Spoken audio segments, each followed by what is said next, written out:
I will ask you questions, one relating to where you're coming from, so we know how well you performed from your previous Ministry of Mining and Blue Economy, and then to the ministry that you're going to. First, I'll start. I would like you to tell us about the key deliverables that can be attributed to your tenure when you were the CS for Blue Economy, Maritime, and so on. Taking into account some of the issues that are raised. In 2023, there was unexplained deaths of cage farmers in Lake Victoria. What did you do about that? There was also, when you came into office, there had been a report in 2019, the performance audit report on monitoring of mining operations by the State Department of Mining. And an act of parliament, the Mining Act, had been passed when you came into office. So Kenyan said that, the report said that currently only 1% of our GDP is attributable to mining, yet it should be as high as 10%. And another thing that was raised in that report is that we've had mines that have not been restored, which has become areas of criminal activity. There's also been deaths around unlicensed and properly regulated mines. So how did you work when you joined office to enhance the sector's oversight, improve licensing conditions, and to ensure that we have responsible mining practices? On where you're going, I'm reliably informed that the Ministry of Trade, where you're going, also has Kenya Bureau of Standards under it. Tell us what you will do to ensure that you curb the issue of counterfeit products and substandard products and contraband products coming into our country, particularly ethanol, which has caused the big challenge of illicit brew, because people are smuggling the ethanol through Uganda and Tanzania, because I think the duty in Kenya is much higher. And lastly, also the banned pesticides that are banned and have been confirmed to cause cancer, that are coming through our borders and are being cleared by KEBS. Thank you. Nominee, you can answer those. Thank you very much, Honorable Chair and Honorable Gladys, for the questions that you put before me. First of all, when I reported and assumed office at the Ministry of Mining, Blue Economy and Maritime Affairs, this was a very new ministry. The three topics have been there before: mining, fisheries, blue economy, but in terms of having it as a ministry, that was the first time. So I did provide leadership in carrying out key reforms to ensure that that ministry can achieve the mandate and also can make a contribution in the economy of our country. And the first reform that we carried out was the reform around licensing. Before the reforms, licensing was very haphazard, and therefore what has happened now is that we have now an organized licensing system where investors apply through the online cadastre, and then we have structures that review and recommend licensing. And even as I left office, the process of licensing is up to date, and it is now working according to procedure. As a result of that, the moratorium was lifted in October last year, and licenses over 1,200 are now getting processed without any challenges. The second thing that is key for reforms is the testing and sampling.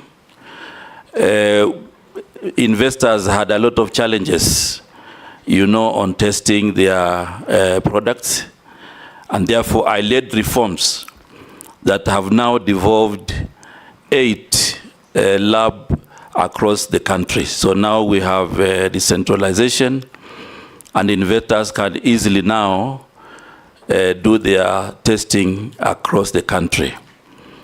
There's one more that is still under reform, the Madini House, which I also had committed to the committee at that time, and it is also in good progress. I also provided leadership in instituting reforms on value addition, and as we speak, we have quite a number of investors across the country that are doing value addition, because exporting of raw minerals denies the country a lot of revenue and jobs. If you go to the Western region, for example, we have an investor in gold refinery, 5.8 billion. In Elgeyo Marakwet, you have Flospa. We have an investor, 4.8 billion. In Vihiga, we have an investor, 2.5 billion. And we had also mapped other areas of the country. Right now, there's an investor who is ready to do 11 billion of iron ore in Taita Taveta. That will also benefit Tharaka in an area called Kithiori and part of Kitui. So that bringing on board of investors is part of my achievement in the ministry. And we also organized the artisanal mining individuals into cooperative societies. Now we have about 300 cooperative societies that are ready for licensing across the country. I provided leadership in gazetting 29 artisanal mining committees that will be giving permits on the ground so that people do not have to travel away from where they are. We took the issue of illegal mining very seriously and safety, and proposed measures to have a mining police unit that is responsible for some of the issues. So I take note of the issues you have raised about the insecurity in some of the mines. So the mining police unit has been very critical in making sure that they work with the county security teams to ensure that some of these issues are being addressed on the ground. In terms of mine restoration, each of the applicant for a mining license, they have to attach an environmental restoration plan, which they do as they report, and they also do as they exit. And we have compliance teams to ensure that this can be observed. The other thing is that mining was understaffed, and we have quite a number of staff now who have come on the ground, and things are moving on. On blue economy, many people, many Kenyans had not understood the blue economy and fishery sector. And we instituted reforms also to ensure that we can inspire the economy of the country through blue economy. As a result, we provided mapping in the Indian Ocean and Lake Victoria so that we can allow for lower level value addition units and infrastructure that are going to help fishermen and other stakeholders in the sector. So as a result, we did mapping from all the way Lamu to Kwale, and also from Busia to Migori, and identified areas for basic value addition. As I speak, these value addition points have now been contracted, and they will be helping fishermen to delay sales so that they can fetch good price. On that note, we also provided leadership in ensuring that we reform the beach management units into cooperative societies. Right now, we have around 240 cooperative societies in the fishery sector that are going to be very useful, to engage with the economy in terms of capacity building, but also in terms of engaging and being linked to financial institutions. So right now, the government is now ready to invest 1.4 billion in the coast region for the landing sites, and the government is also ready to invest another 1.5 billion in the lake region, all the way from Mulukoba to Got Kochola in Migori, where those structures have been identified. Since independence, this country has not had an industrial vessel. We licensed the first one, which is going to be providing, avenue for industrial fishing and provide 4 billion every year in terms of income in the Indian Ocean.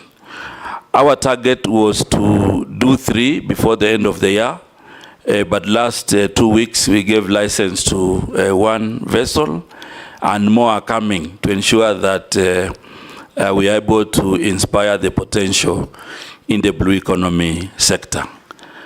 So, Mr. Speaker, this topic is very lucrative, but I also want to add that Kenya is now a highly respected maritime country, because when we went to London last year and the campaign, Kenya was elected category C as a maritime country. And as a result of that profile, I continue to provide leadership to ensure that we are able to upgrade our institutions to fit the new profile. As a result of that, we have a pending draft bill for Bandari Maritime Academy to be a full institution. And part of the upgrade is to construct a survival and training center, which will cost the government of Kenya 2.4 billion, basically to ensure that we enhance our capacity building on maritime affairs. Okay, I think, Honorable Mvurya, I think I'm satisfied now, but I think it confirms what the President said, that you had very poor communication, because you've done great things, but no Kenyan knows about it. I am from the Flospa area. I didn't even know that you have an investor for it. So maybe you can use an opportunity to tell my people in Elgeyo Marakwet what exactly you're doing with Flospa before you go to your next answer. Thank you very much, Honorable Gladys. And I think maybe